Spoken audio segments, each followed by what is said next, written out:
നമസ്കാരം. ഇന്ത്യയും പാകിസ്ഥാനും തമ്മിലുള്ള യുദ്ധം ഓപ്പറേഷൻ സിന്ദൂർ അതിൻ്റെ പല തലങ്ങളെക്കുറിച്ച് നമ്മൾ ഇതിനോടകം ചർച്ച ചെയ്തതാണ്.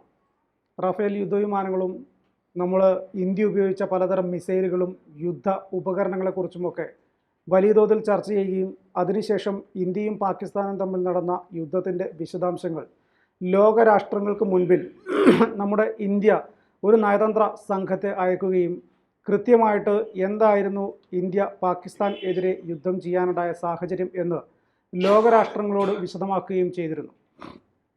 അതിനുശേഷം ഇന്ത്യയും പാകിസ്ഥാനും തമ്മിൽ നടന്ന യുദ്ധത്തിൻ്റെ പല തലത്തിലുള്ള ചർച്ചകൾ ലോകരാഷ്ട്രങ്ങൾക്കിടയിൽ തന്നെ നടക്കുകയുണ്ടായി. കഴിഞ്ഞ ദിവസം ബ്രിക്സ് ഉച്ചകോടിയിൽ ഉൾപ്പെടെ ഇന്ത്യയുടെ കറക്റ്റ് കാര്യങ്ങൾ, അതായത് കൃത്യമായ നിലപാട് ഈ ഇന്ത്യയും പാകിസ്ഥാനും തമ്മിലുള്ള യുദ്ധത്തിൻ്റെയും ഇന്ത്യയും പാകിസ്ഥാനും തമ്മിലുള്ള നയതന്ത്ര ബന്ധത്തിൻ്റെയും ഉൾപ്പെടെ കൃത്യമായ നിലപാട് ബ്രിക്സ് ഉച്ചകോടിയിൽ ഉൾപ്പെടെ അറിയിക്കുകയുണ്ടായി. അത് ബ്രിക്സ് ഉച്ചകോടിയിലെ ചർച്ച എന്ന് പറഞ്ഞു കഴിഞ്ഞാൽ ഇന്ത്യ ഡബിൾ സ്റ്റാൻഡ് എടുക്കുന്ന ചൈനയ്ക്ക് ഒരു മുന്നറിയിപ്പ് നൽകുന്ന രീതിയിലായിരുന്നു. ചൈന ബ്രിക്സ് ഉച്ചകോടിയിൽ ബ്രിക്സ് അംഗമാവുകയും അതോടൊപ്പം ഇന്ത്യക്കെതിരെ പാകിസ്ഥാൻ അനുകൂലമായിട്ടുള്ള നിലപാട് സ്വീകരിക്കുകയും ചെയ്ത ഒരു സാഹചര്യം. അതുകൊണ്ടാണ് ചൈനയ്ക്കെതിരെയുള്ള കൃത്യമായ ഒരു മുന്നറിയിപ്പായിരുന്നു ബ്രിക്സ് ഉച്ചകോടിയിൽ ഇന്ത്യൻ പ്രധാനമന്ത്രി നരേന്ദ്രമോദി നടത്തിയ പ്രസംഗത്തിൽ മുഴുവനായും ഉണ്ടായിരുന്നത്. കാരണം ചൈന ഒരറ്റത്തു നിന്ന് ഇന്ത്യക്ക് വേണ്ട എല്ലാ സഹായവും ചെയ്യുന്നു എന്ന രീതിയിലൊരു വ്യാജ പ്രചരണം ബ്രിക്സിൽ നടത്തുക, പക്ഷേ മറുവശത്ത് പാകിസ്ഥാന് വേണ്ട ആയുധവും മറ്റു കാര്യങ്ങളും നൽകി ഇന്ത്യയെ ആക്രമിക്കാൻ വേണ്ട എല്ലാ സൗകര്യങ്ങളും ചെയ്തു കൊടുക്കുക. അതാണ് ഇന്ത്യ പറഞ്ഞ ഡബിൾ സ്റ്റാൻഡ് എന്ന് പറഞ്ഞത്. ഇപ്പോൾ ഓപ്പറേഷൻ സിന്ദൂറുമായിട്ട് മറ്റൊരു പ്രധാനപ്പെട്ട ഒരു വിശദാംശങ്ങൾ പുറത്തു വരുന്നുണ്ട്. ഓപ്പറേഷൻ സിന്ദൂറിനിടെ റഫേൽ ജെറ്റുകൾ തകർത്തുന്ന പാകിസ്ഥാൻ്റെ വാദം പൊളിഞ്ഞു. അതായത് ഇന്ത്യ റഫേൽ ജെറ്റ് വിമാനങ്ങൾ ഓപ്പറേഷൻ സിന്ദൂറിൻ്റെ സമയത്ത് പാകിസ്ഥാനിലേക്ക് അയച്ചിട്ടുണ്ടായിരുന്നു. ഈ ഒരു ഘട്ടത്തിൽ പാകിസ്ഥാൻ ഈ ജെറ്റ് വിമാനങ്ങൾ എല്ലാം വെടിവെച്ചിട്ടു എന്ന രീതിയിൽ പാകിസ്ഥാനിൽ മാധ്യമങ്ങൾ വലിയ തോതിൽ പ്രചരണം നടത്തി. ഈ പ്രചരണത്തിൻ്റെ അടിസ്ഥാനത്തിൽ ഇന്ത്യയിൽ യുദ്ധത്തിൻ്റെ വിശദാംശങ്ങൾ വിശദീകരിക്കുകയായിരുന്ന ഉദ്യോഗസ്ഥനോട് അന്ന് മാധ്യമപ്രവർത്തകർ തന്നെ ഇക്കാര്യം ചോദിച്ചതാണ്. അതായത് നമ്മുടെ റഫേൽ യുദ്ധവിമാനങ്ങൾ പാകിസ്ഥാൻ വെടിവെച്ചിട്ടു എന്നൊരു വാർത്ത വരുന്നുണ്ടല്ലോ, അതിൽ സത്യസന്ധമായിട്ട് എന്തെങ്കിലും കാര്യങ്ങളുണ്ടോ? അന്ന് ഉദ്യോഗസ്ഥൻ പറഞ്ഞത് ഒരു യുദ്ധമാകുമ്പോൾ നഷ്ടങ്ങൾ സ്വാഭാവികമല്ലേ എന്നാണ് തിരിച്ചൊരു ചോദ്യം ചോദിച്ചത്. അപ്പോഴും അദ്ദേഹം പറഞ്ഞിരുന്നില്ല നമ്മുടെ ഈ റഫേൽ യുദ്ധവിമാനങ്ങൾ വെടിവെച്ചിട്ടിരുന്നു എന്നത് സത്യമാണ് എന്ന്. പക്ഷേ ഇപ്പോൾ പാകിസ്ഥാൻ്റെ ആ വാദം പൊളിഞ്ഞു എന്നതാണ് വസ്തുത. അതിൻ്റെ പ്രധാനപ്പെട്ട കാരണം റഫേൽ യുദ്ധവിമാനങ്ങൾ നിർമ്മിച്ചിരിക്കുന്നത് ഫ്രാൻസിലാണ്. സ്വാഭാവികമായിട്ടും അങ്ങനെ ഒരു യുദ്ധവിമാനം ഇന്ത്യക്ക് നഷ്ടപ്പെട്ടു കഴിഞ്ഞാൽ അത് ഫ്രാൻസിൽ റിപ്പോർട്ട് ചെയ്യണം. അവരുടെ യുദ്ധവിമാനത്തിന് എന്തെങ്കിലും തകരാറോ അല്ലെങ്കിൽ അതിൻ്റെ റഡാറിൽ മറ്റ് രാജ്യങ്ങൾക്ക് കണ്ടെത്താൻ പറ്റുന്ന രീതിയിലാണ് ആ യുദ്ധവിമാനം നിർമ്മിച്ചത് എങ്കിൽ അതിൻ്റെ പാകപ്പിഴകളെല്ലാം ചൂണ്ടിക്കാണിച്ചുകൊണ്ട് ഫ്രാൻസിനോട് ഇന്ത്യ കൃത്യമായിട്ട് റിപ്പോർട്ട് കൊടുക്കണം. പക്ഷേ അങ്ങനെ ഒരു വിവരം ഇന്ത്യ ഫ്രാൻസിന് കൈമാറിയിട്ടില്ല എന്നതുകൊണ്ട് തന്നെ അന്ന് ഫ്രഞ്ച് അധികൃതർ പറഞ്ഞത് ഇത്തരത്തിൽ ഒരു വിമാനം പാകിസ്ഥാൻ വെടിവെച്ചിട്ടതായിട്ട് ഞങ്ങൾക്കൊരു വിവരവും ഇല്ല എന്നാണ്. ഇപ്പോൾ അതിൻ്റെ കൂടുതൽ വിവരങ്ങൾ പുറത്തു വരികയാണ്. ഇന്ത്യ ഉപയോഗിച്ചത് ഹൈടെക് അഡ്വാൻസ്ഡ് വിമാനങ്ങളാണെന്നാണ് ഫ്രാൻസ് പറഞ്ഞിരിക്കുന്നത്. ഓപ്പറേഷൻ സിന്ദൂറിനിടെ റഫേൽ ജെറ്റുകൾ തകർത്തുവെന്ന പാകിസ്ഥാൻ്റെ അവകാശവാദം ഫ്രാൻസ് പൊളിച്ചു. ചൈനീസ് നിർമ്മിത യുദ്ധവിമാനങ്ങളെ പ്രോത്സാഹിപ്പിക്കുക എന്ന ലക്ഷ്യത്തോടെയാണ് തെറ്റായ വിവരങ്ങൾ പ്രചരിപ്പിക്കുന്നതെന്നും ഫ്രഞ്ച് സൈനിക രഹസ്യാന്വേഷണ ഉദ്യോഗസ്ഥർ പറഞ്ഞു. അതായത് പാകിസ്ഥാൻ ഉപയോഗിച്ചത് ചൈനീസ് യുദ്ധവിമാനങ്ങളും ചൈനീസിൻ്റെ മറ്റ് വെടിക്കോപ്പുകളും തുർക്കിയുടെ ഡ്രോണുകളും ആയിരുന്നു. അപ്പോൾ ഇന്ത്യ ഉപയോഗിച്ചിരിക്കുന്ന റഫേൽ യുദ്ധവിമാനങ്ങൾ പാകിസ്ഥാൻ വെടിവെച്ചിട്ടു എന്ന് പറഞ്ഞാൽ സ്വാഭാവികമായിട്ടും റഫേൽ യുദ്ധവിമാനങ്ങൾ നിർമ്മിക്കുന്ന ഫ്രഞ്ച് കമ്പനിക്ക് അതൊരു നാണക്കേടാണ്.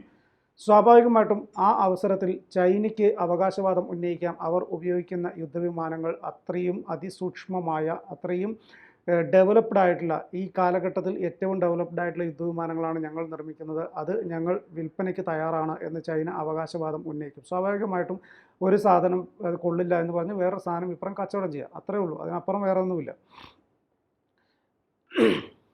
റഫേലിൻ്റെ പ്രശസ്തി തകർക്കുന്നതിനായി ഫ്രഞ്ച് നിർമ്മിത യുദ്ധവിമാനങ്ങൾ അവ വാങ്ങരുതെന്നും ചൈനീസ് നിർമ്മിത ജെറ്റുകൾ വാങ്ങാനും ചൈനീസ് എംബസികൾ ഉപദേശിച്ചതായി ഫ്രഞ്ച് സൈനിക ഉദ്യോഗസ്ഥൻ തന്നെ പറഞ്ഞു.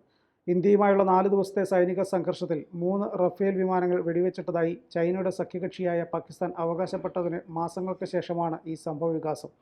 എന്നാൽ ഇത് റഫേൽ ജെറ്റുകൾ നിർമ്മിക്കുന്ന ഫ്രഞ്ച് കമ്പനിയായ ഡസോട്ട് ഏവിയേഷൻ്റെ CEO എറിക് ട്രാപ്പിയർ തന്നെ പൊളിച്ചു. റഫേൽ വിമാനങ്ങൾ വെടിവെച്ചിട്ടുവെന്ന പാകിസ്ഥാൻ്റെ അവകാശവാദം അദ്ദേഹം തള്ളിക്കളഞ്ഞു. അവ തികച്ചും തെറ്റാണ്. ഇന്ത്യൻ വ്യോമസേന ഉപയോഗിക്കുന്ന റഫേൽ വിമാനങ്ങൾ മോശം പ്രകടനമാണ് കാഴ്ചവെച്ചതെന്നാണ് മറ്റ് രാജ്യങ്ങളിൽ നിന്നുള്ള സുരക്ഷാ പ്രതിരോധ ഉദ്യോഗസ്ഥർക്ക് മുന്നിൽ ചൈനീസ് അറ്റാഷകൾ വാദിച്ചത്. റഫേലുകൾ ഓർഡർ ചെയ്ത രാജ്യങ്ങളിലും വാങ്ങാൻ സാധ്യതയുള്ള മറ്റ് ഉപഭോക്തൃ രാജ്യങ്ങളിലും പ്രതിരോധ അറ്റാഷുകൾ ലോബിയിങ് കേന്ദ്രീകരിച്ചുവെന്ന് ഫ്രഞ്ച് ഇൻ്റലിജൻസ് പറഞ്ഞു. സമീപിച്ച രാജ്യങ്ങളിൽ നിന്നാണ് മീറ്റിംഗുകളെക്കുറിച്ച് ഫ്രഞ്ച് ഉദ്യോഗസ്ഥർ അറിഞ്ഞതെന്നും ഫ്രഞ്ച് ഇൻ്റലിജൻസ് പറയുന്നുണ്ട്. ഇന്ത്യ പാകിസ്ഥാൻ സംഘർഷം പൊട്ടിപ്പുറപ്പെട്ടപ്പോൾ പുതുതായി സൃഷ്ടിച്ച 1000-ലധികം സോഷ്യൽ മീഡിയ അക്കൗണ്ടുകളും ചൈനീസ് സാങ്കേതിക മികവിൻ്റെ വിവരണം പ്രചരിപ്പിച്ചതായി ഫ്രഞ്ച് ഗവേഷകർ തന്നെ കണ്ടെത്തിയിട്ടുണ്ട്. റാഫേൽ ക്രമരഹിതമായി ലക്ഷ്യമിട്ടതല്ല, വിദേശത്തേക്ക് കയറ്റുമതി ചെയ്യുകയും ഉയർന്ന ദൃശ്യപരതയുള്ള തിയേറ്ററിൽ വിന്യസിക്കുകയും ചെയ്ത ഉയർന്ന ശേഷിയുള്ള ഒരു യുദ്ധവിമാനമാണിത്. ഫ്രഞ്ച് പ്രതിരോധ മന്ത്രാലയം റഫേലിനെ കുറിച്ച് വിശദമാക്കുന്നത് ഇങ്ങനെയാണ്.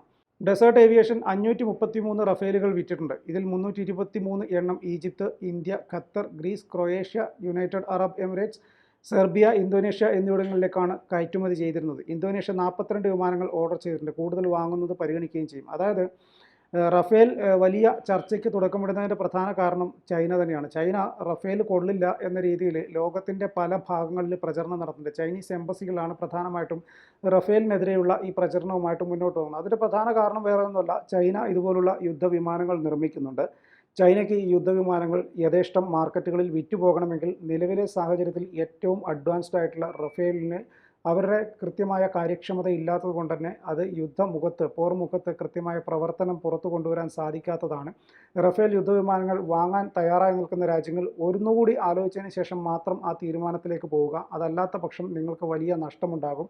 നിങ്ങൾ കോടിക്കണക്കിന് രൂപ കൊടുത്ത് വാങ്ങിക്കുന്ന റഫേൽ യുദ്ധവിമാനങ്ങൾ നിങ്ങൾക്ക് യുദ്ധമുഖത്ത് കൃത്യമായിട്ട് നിങ്ങൾ ഉദ്ദേശിക്കുന്നത് പോലെ പ്രവർത്തിക്കാൻ സാധിക്കുന്നില്ല എങ്കിൽ ആ പൈസ മുഴുവൻ നിങ്ങളുടെ നഷ്ടത്തിലേക്ക് കലാശിക്കും. അതേസമയം അതിലും വില കുറച്ച് ഞങ്ങൾ നിങ്ങൾക്ക് യുദ്ധവിമാനങ്ങൾ നൽകാം. ചൈന കൃത്യമായിട്ട് അഡ്വാൻസ്ഡ് ആയിട്ടുള്ള ടെക്നോളജികൾ ഉപയോഗിച്ച് യുദ്ധവിമാനങ്ങൾ നിർമ്മിച്ചിട്ടുണ്ട്. ഇന്ത്യ പാകിസ്ഥാൻ യുദ്ധത്തിൻ്റെ പശ്ചാത്തലത്തിൽ പാകിസ്ഥാൻ ഉപയോഗിച്ചത് ഈ യുദ്ധവിമാനങ്ങളാണ്. ഇന്ത്യക്കത് വെടിവെച്ചിടാൻ സാധിച്ചിട്ടില്ല. ഇന്ത്യക്ക് മേൽ മിസൈൽ വർഷിക്കാൻ സാധിച്ചത് ഈ യുദ്ധവിമാനങ്ങൾ ഉപയോഗിച്ചുകൊണ്ടാണ്. തുടങ്ങി വലിയ കാര്യങ്ങളാണ് ലോകത്തിന് മുന്നിൽ ചൈനീസ് എംബസികൾ പല രാജ്യങ്ങളിലായിട്ട് പ്രചരിപ്പിക്കുന്നത്. ഇപ്പോൾ ഈ പറഞ്ഞതുപോലെ തന്നെ ഇന്തോനേഷ്യയും ഈജിപ്തും ഒക്കെ വീണ്ടും ഈ റഫേൽ യുദ്ധവിമാനങ്ങൾ വാങ്ങിക്കാൻ വേണ്ടി തയ്യാറാവുകയാണ്.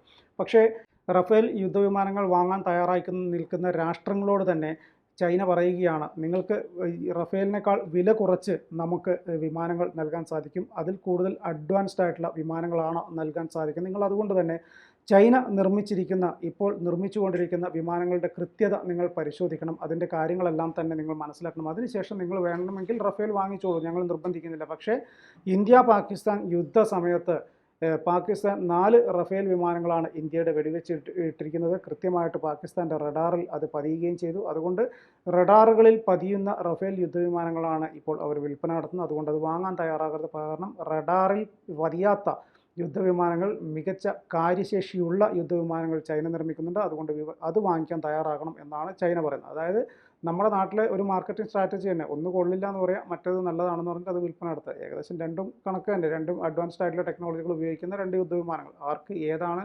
ഉപകാരപ്പെടുന്നതെന്ന് തോന്നിക്കഴിഞ്ഞാൽ ആ രാജ്യങ്ങൾ അത് വാങ്ങിക്കും, അത്രമാത്രം.